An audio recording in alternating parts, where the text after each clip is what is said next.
How do you make a triple layered card? It's easy. I'm going to show you. Let's get crafting. Today's fun project begins with May Made It's Let's Party stamp set and Scrapbook.com's nested A2 rectangle die set, along with some cardstock. I'm using white and blue Recollections cardstock today. For ease, I'm going to go ahead and cut down both of my cards to 5.5 inches wide. And that way I can run them through my Spellbinders Platinum 6 die cutting machine. Now you'll still be able to do this project even if you don't have a die cutting machine. You're simply going to use your paper trimmer and cut them down, and I'll show you how to do that a little later in the video. This is the card I'm going to show you how to make today. Now if you don't have the stamp set, any stamp set that you have will work. We're going to cut out all of our cardstock first, and I'm beginning with the largest rectangle, which is an A2 size for this particular set. Again, this can be any shape, any die set, as long as they're nesting, it'll work. Now, whatever color combination you choose, you want your darker color to be on the bottom. You want your stamping to happen on your white cardstock or vanilla or whatever lighter color cardstock you have. Therefore, your second piece will be the next nested die size down in your white cardstock. Now I have purposefully left the loose nested dies up at the top of the screen because I don't want to get those confused because I've already cut them. So at this point, you'll see that my blue and my white are going to line up nicely. Once you have one set of cards, I'm going to go ahead and leave the very next die and put that up at the top. I'm not going to cut that one. So I'm going to cut two that are close and put one aside. Now once again, I'm going back to my blue cardstock with that next nesting die. So this is the fourth die in my set. Select the next size down and cut that out in white. Now that we have our second set of blue-white cards, we're going to skip the next die and move on to the following one. Cut this one out in blue.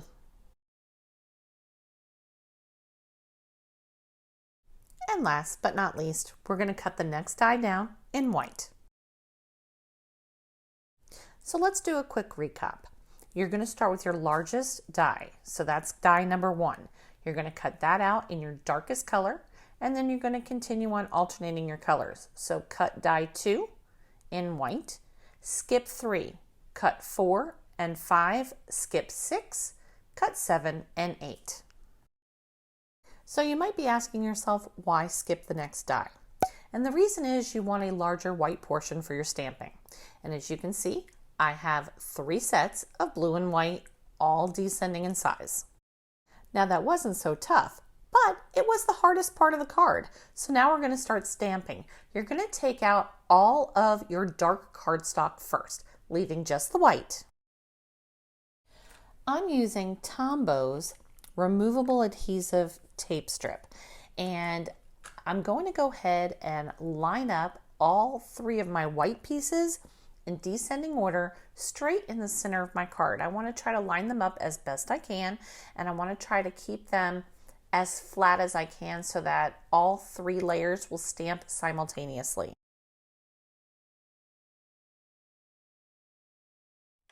For those of you who are new to my channel, my name is Wendy from Village Card and Crafts, and I'd like to welcome you.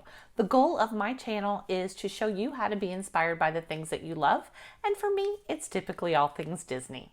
So let's get back to our project. I'm using May Made It's Let's Party stamp set, and I'm going to be using the balloons out of this one. I like the fact that there's solid areas that I can color in, as well as some printed or patterned balloons that I can kind of vary up the color there. Now I'm going to be using an acrylic block, and as you just saw, the first acrylic block I chose wasn't large enough. I want to be able to get a good firm stamp, because remember, you're going over multiple layers of cardstock and you might have to give it a heavier press than you normally would. Because this is a new stamp set, it has what I call chemical garbage on it, and it won't stamp very nicely. So I'm using a glue eraser and scrubbing any of the chemical yuck off of this new stamp first before I use it. I'll get a much better quality stamp. If you haven't checked out my 7 tips for successful stamping, I'll link that above for you. I'll be stamping all of my images today in VersaFine pigment ink in Onyx Black. It is my favorite black ink, and I'm going to go ahead and clear emboss over that because I'm going to color it in, and this way I don't smudge any lines. So you'll notice that I am stamping off of the page and kind of cattywampus. And the reason is I want the balloon images to show up on all 3 pieces of cardstock, and that's the only way you can do it, is to kind of get some on and some off. You'll also notice that I forgot to put down a clean piece of copy paper as I was stamping, and yes, I have to clean up my work surface each time. But you can do it either way. There's no right or wrong way here. I'm going to go ahead and continue stamping across all 4 corners of my page, making sure that I get some of the balloons on each of the 3 pieces of cardstock.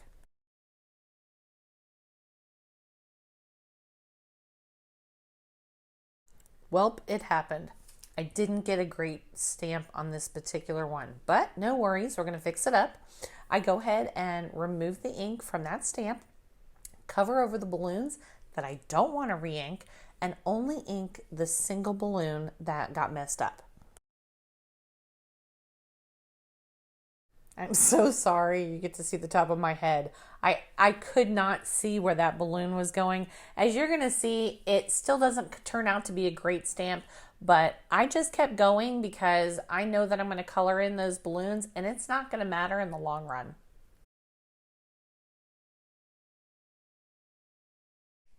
If you find this video helpful or enjoyable in any way, please give me some pixie dust by giving me a thumbs up, subscribing, and ringing that notification bell.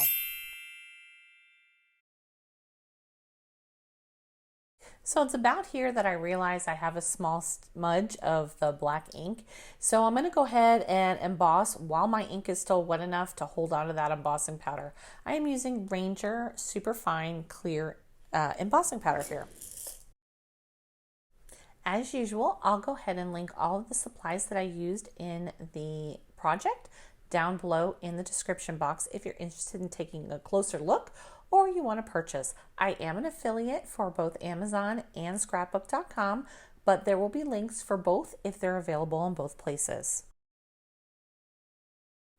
Because I'm using temporary tape here, I've got to make sure that my WOW embossing gun is heated up for probably about 30 seconds before I go ahead and apply heat to the cardstock. You're going to notice that even so, I will end up with a little bit of warping and I just need to press it back down to re-engage that tape.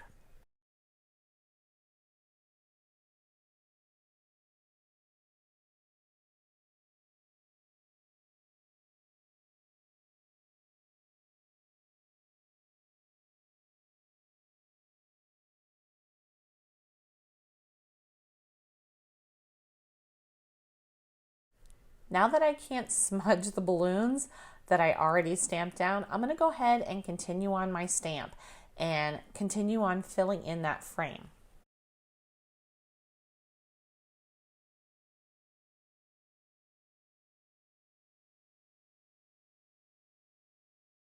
Because you're stamping over multiple levels of cardstock, remember that you might need to give it just a couple more seconds than you normally would.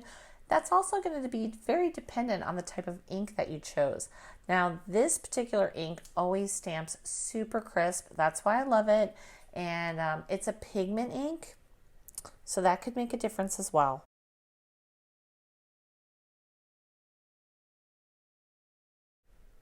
My frame of balloons is complete, but I need to finish off embossing. So I'm just going to pour powder over those 2 sections that I just stamped and go ahead and heat emboss those.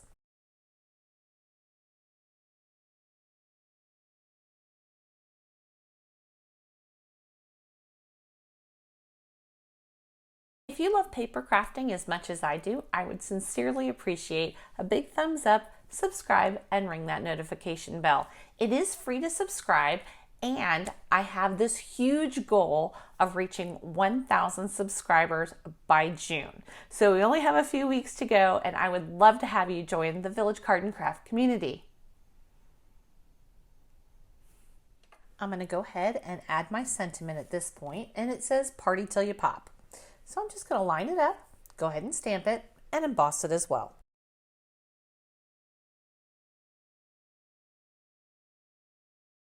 Remember that when using an acrylic block, it's kind of a one-shot deal, so you want to make sure you get your stamp properly covered in ink and that it's lined up nice and straight, and you go ahead and press that down straight onto your cardstock.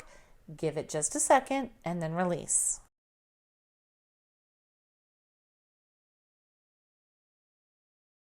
I've gone ahead and embossed it off camera, so I didn't bore you to tears. Also off camera, I have gone ahead and did my coloring. I'm no colorist. I just selected 3 alcohol markers, a blue, a purple, and an orange, and I went ahead and colored my image while all 3 papers were still temporarily adhered together. Now's the time to separate your 3 images. However, make sure that you keep the orientation the same as you separate them so that you know exactly the way that they go back together. Using a permanent tape runner, I'm going to go ahead and use the largest white card on the largest blue card. As you see, some of the alcohol markers bled through to the next piece of cardstock, but no worries there because you're going to cover it over.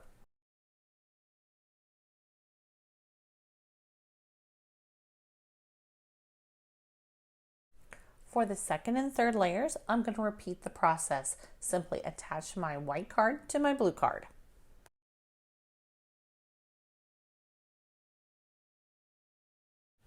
This is super simple, right? Okay, we're going to zhuzh this up just a little bit. We're going to go ahead and add foam tape to the back of each of the remaining 2 pieces of blue cardstock. That way those layers just get popped up a little bit.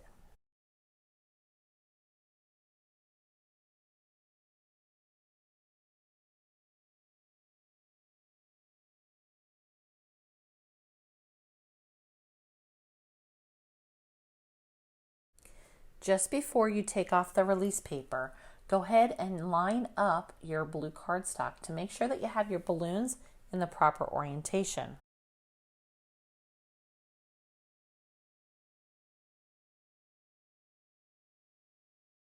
Once again, I can't see well, so I needed to pull it a little closer to me just to make sure that it lined up properly.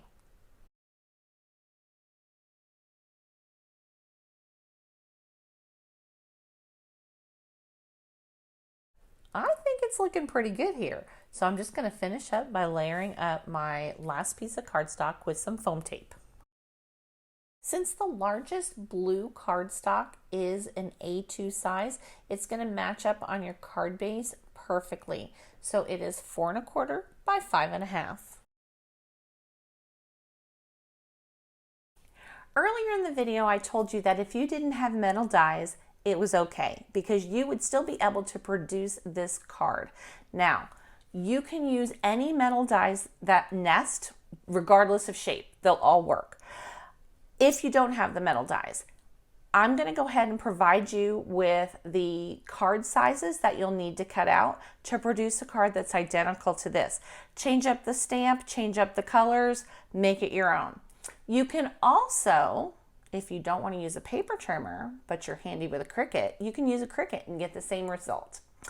I would love to have you all join us over on Facebook. We're just getting started. It's a very young group, but it's a place for you to share your creation and your makes with the folks in the group based on whatever video you were inspired by of mine. So I'd love for you to come over to Facebook, type in and search Village Card and Crafts and join us.